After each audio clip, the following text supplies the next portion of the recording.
경기도 고양시 4개 선거구 가운데 가장 높은 득표율로 재선에 성공한 분 누굴까요? 득표율 61.24%로 재선에 성공한 더불어민주당 한준호 의원 모시고 말씀 나눠보죠. 어서 오십시오. 네, 불러주셔서 고맙습니다. 네, 축하드립니다. 자, 이번 총선 민주당이 압승했는데 신승한 곳들이 많았는데 사실 수도권에서 61%가 넘는 득표율 상당히 놀랍습니다. 또 놀라운 건 고양을 지역의 12개 동 모두 이겼는데 다 과반 이상 득표로 이기셨단 말이죠.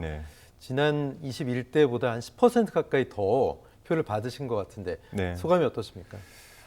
우선 지난 4년간 지역 주민분들하고 자주 소통을 하면서 지역의 현안들 그리고 또 이제 중앙에서의 국회의원으로서의 역할들을 열심히 한다고 했는데 그에 대한 평가를 좋게 내려주신 것 같아서 우선 기분이 좋고요. 또 한편에서는 이제 재선 의원으로서 상당히 어깨가 좀 무겁습니다. 네, 고양을이 민주당만 우승 게 아니고 고양을만이 아니고 고양 4개 선거구 모두 민주당이 가져갔잖아요. 이게 24년 만에 일이라고 하는데 사실 재건축, 재개발 이슈 등이 있으면 정부가 아무래도 여러 공약들을 하면서 좀 유리할 수 있고 또 서울 편입 논란됐던 그런 공약 때문에 표심이 좀 흔들렸을 법도 한데 이게 통하지 않은 이유가 뭐라고 보십니까? 우선은 이제 여당인 국민의힘 측은 여당으로서 정책적 공약을 가지고 선거를 좀 이끌 필요가 있었는데 서울 편입은 정책적 공약은 아니거든요. 반면에 이제 윤석열 정부에 대한 심판론 이 자체가 크게 국민들의 마음을 좀 움직였던 것 같고 대개는 여당은 정책, 야당은 프레임을 가지고 선거를 치르는데 이번에는 국민들께서 그 합당한 정책적 공약을 못 본 것 같고 또 한편에선 윤석열 정부에 대한 심판론이 강하게 일었다 이렇게 판단이 되고요. 서울 편입 문제 같은 경우는 이 서울 편입과 관련해서 이야기를 한참 이제 뜨겁게 달아올리게 했던 지역들이 전부 다 민주당이 승리를 했습니다. 그런 걸 볼 때 서울 편입이 국민들에겐 크게 민심을 움직일 수 있는 이슈는 아니었다 이렇게 판단이 됩니다. 네, 서울 편입 이슈 그렇고 이제 경기도도 경기도 나름대로 김동연 지사가 경기 분도 또 경기 북도를 추진하고 있는데 그렇게 되면 고양시는 어떻게 되는 거냐? 고양시의 입장은 사실 경기 북도에는 그렇게 뜻이 크지 않다 뭐 이런 관측도 있고 그런 분위기도 있는데 주민분 유권자분들 만나시면 어떠십니까? 우선 선거 기간 동안 여당 측에서 나온 메시지가 상당히 엉켜 있습니다. 예를 들어서 국민의힘 측에서는 서울 편입을 이야기하고 뭐 고양시의 시장이 이제 국민의힘 측인데요. 거기서는 서울의 그러니까 전체적인 재편을 이야기하고 선거 당시에 윤석열 대통령은 고양 특례시의 기능 강화를 얘기했단 말이죠. 그러니까 이 세 가지의 하나의 이슈를 가지고 세 가지 이야기가 나오다 보니 국민들 입장에서는 믿을 수가 없다. 이런 여론이 있었고 뭐 분도와 관련돼서는 사실 이제 경기란 단어가 경성의 주변이란 뜻인데 분도의 필요성은 어느 정도 인정은 합니다만 현재로서는 고양 특례시가 된 지 얼마 되지 않기 때문에 오히려 그 기능을 강화하는 쪽에 저희가 좀 더 힘을 써야 되는 게 아닌가 하는 생각을 가지고 있습니다. 고양을 지역 현안 좀 집중해 보겠습니다. 덕양의 품격을 높이는 데 최선을 다하겠다 이런 소감을 밝히셨거든요. 교통 이슈가 사실 수도권 서울 주변 지역 모두 다 중요한 그런 이슈입니다. 교통 이슈 관련 주요 공약도 좀 많이 하셨죠? 네, 그렇습니다. 실제 지난 21대 4년간 이루었던 여러 가지 그 정책적 공약들도 주민분들에게 큰 반향을 일으켰고요.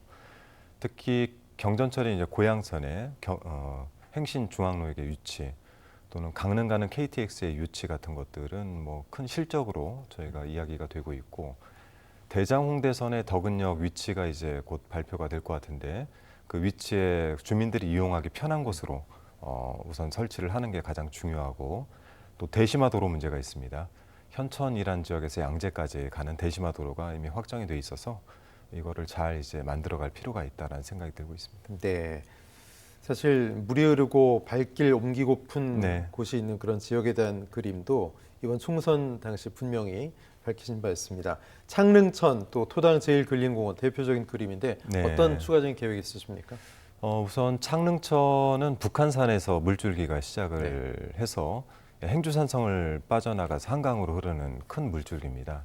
한 14km 정도 되는데요.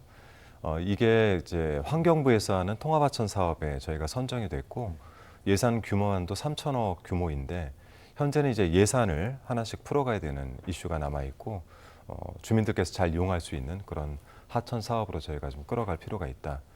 토당 제1근린공원도 700억 규모의 예산이 포함이 된 그 구도심 내에서의 공원화 사업입니다.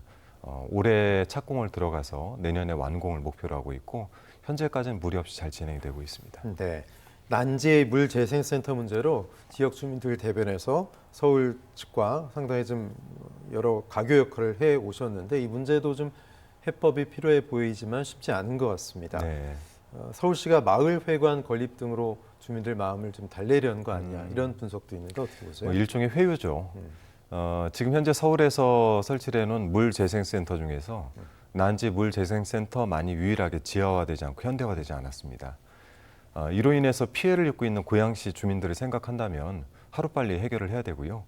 완전한 지하화 그리고 그 위에 공원화 이 두 가지를 제외한 다른 협상은 있을 수가 없다 이렇게 생각을 하고 있습니다. 네, 자, 이번엔 중앙으로 좀 시선을 옮겨보죠. 국회 계류 중에 민생 법안도 많고 또 대통령 거부권 때문에 법안 처리가 상당히 좀 속도도 지연되고 그랬습니다. 그 가운데서도 최상병 특검 또 이태원 특별법 재표결이 이게 좀 주목이 되는데 이 현안을 22대 국회까지 넘길 수 없다 이런 게 입장입니까? 어떻습니까? 그렇습니다.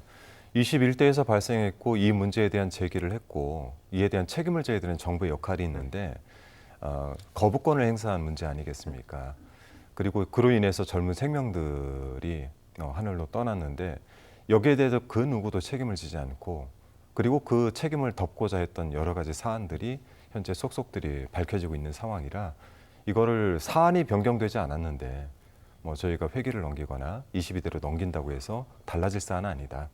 그래서 5월에라도 임시국회를 여러 차례 열어서 이 문제는 반드시 해결하고 가야 된다라는 생각입니다. 네, 21대 국회에서는 상임위가 운영위, 과기정통위, 국토교통위, 여성가족이 활동을 하셨는데 네. 22대 국회에는 어떤 상임위를 갖고 싶으신지도 궁금하고요. 네. 또 이제 22대 국회에서 낼 1호 법안 네. 이것도 좀 궁금하거든요. 네. 상임위 어떤 계획이 있으십니까? 네, 우선 상임위는 5월 3일에 치러지는 원내대표 선거 이후에 저희가 좀 논의를 해봐야 되겠지만 제가 지난 국감과 그 지난 국감에서 서울 양평간 고속도로나 또 김건희 여사 일가의 양평군의 땅 문제를 제기하면서 그간 많은 분들의 응원을 받아왔는데 이 문제도 역시 미완의 과제입니다. 그래서 이 문제를 해결하기 위해서 국토위를 상반기에 들어가야 되는 것이 아닌가라는 개인적인 의견은 좀 가지고 있고요. 제가 21대 들어가면서 1호 제 법안이 어린이 안전처의 신설이었습니다.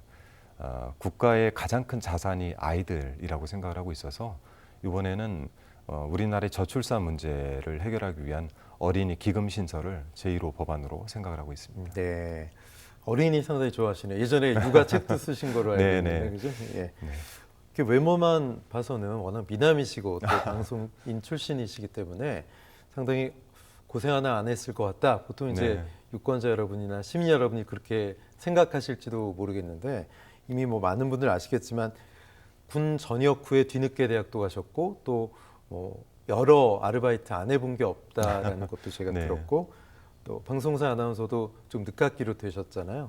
방송사에서 아나운서 활동하실 때도 우여곡절도 좀 있으셨고요. 그렇죠. 그래서 더 이제 젊은 청년들한테 해줄 수 있는 말이 많을 것 같아요.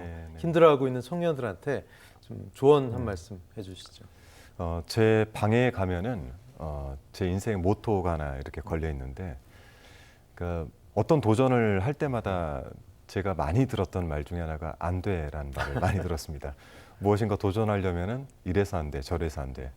아마 앵커께서도 그런 말씀 많이 들어봤을 텐데, 제가 아나운서를 도전할 때 결혼도 하고 첫 아이도 있었고 또 그 전에 직장도 다니고 있어서 다들 이런저런 이유로 안 돼라고 할 때 제가 스스로에게 하는 말이 있습니다. 나도 오를 수 있다는 용기를 갖자. 그때 화제가 됐어요. 아니, 결혼하신 분인데 신입 아나운서 됐다. 네, 맞습니다. 그래서 저는 청년들에게 늘 하고 싶은 게 도전을 할 때마다 듣게 되는 안 돼라는 말을 나도 오를 수 있다라는 용기로 좀 거침없이 헤쳐나갔으면 좋겠다. 그리고 많은 도전들이 결국 좋은 결과를 가져오더라. 이런 얘기를 꼭 해드리고 싶습니다. 일각에서는 아프니까 청춘이다. 아프게 하지 말아야 된다 청춘을 이런 얘기 많이 하잖아요. 근데 많이 아파 보셨잖아요. 네. 그랬기 때문에 그 시간들이 나름 자양분이 됐을 거라고 생각하실 텐데 네. 어떠십니까? 아파하는 청년들. 그러니까 그 아픔을 너무 청년들의 몫으로만 두고 있다라는 것이 문제라고 생각을 합니다. 어린이 기금 신설도 마찬가지지만 국가가 국가의 자산인 어린이, 청년들에게 많은 예산을 배분을 하고 그 아픔을 같이 분담을 해줄 수 있어야 되는데 단순히 청년들에게는 아프니까 청춘이다, 젊어서 사서 고생은 사서도 한다 네. 이런 이야기는 좀 제가 볼 땐 국가로서 책무를 좀 방기하는 것이 아닌가 이런 예. 생각이 듭니다. 초선 의원 시절에는 사실 적응하기도 바쁘고 어떻게 지나가는지 모르게 4년이 갔을 것 같거든요. 네. 재선 의원의 무게는 좀 이제 남다를 것 같습니다. 네. 어떠십니까? 지역 주민들 만나보면 재선 의원 한준호 의원에게 어떤 기대감이 좀 있으시던가요? 우선 두 가지입니다. 저희 지역도 마찬가지 그 진보 성향과 보수 성향을 가진 분들이 각각 한 20-30%씩 네. 되지만 그 중에는 본인 하루하루를 살아가는 분들이 대부분이기 때문에 지역에서의 저에 대한 기대감, 그간 4년간 해왔던 성과들, 또 그 성과만큼의 4년을 또 기대하는 기대감 이런 것들이 있고요. 두 번째는 서울 양평간 고속도로를 캐낼 때의 그런 집중력과 끈기를 22대 국회에서는 조금 더 고도화시켰으면 좋겠다 이런 이제 기대감들도 좀 있으신 것 같습니다. 네. 벌써 시간이 다 돼가지고요. 마지막으로 지역 주민들, 또 OBS 시청자 여러분께 한 말씀 네. 인사 부탁드립니다. 네, 우선 정치가 국민들에게 희망을 드려야 되는데 21대 국회에서 그러한 점들이 참 부족했다라는 생각이 듭니다. 22대 국회에서는 압도적인 의석을 주신 만큼 그에 합당한 정치력으로 국민들에게 희망을 줄 수 있는 정치를 할 수 있도록 최선을 다하겠습니다. 네, 고향을에서 재선에 성공한 민주당 한준호 의원이었습니다. 고맙습니다. 네, 고맙습니다.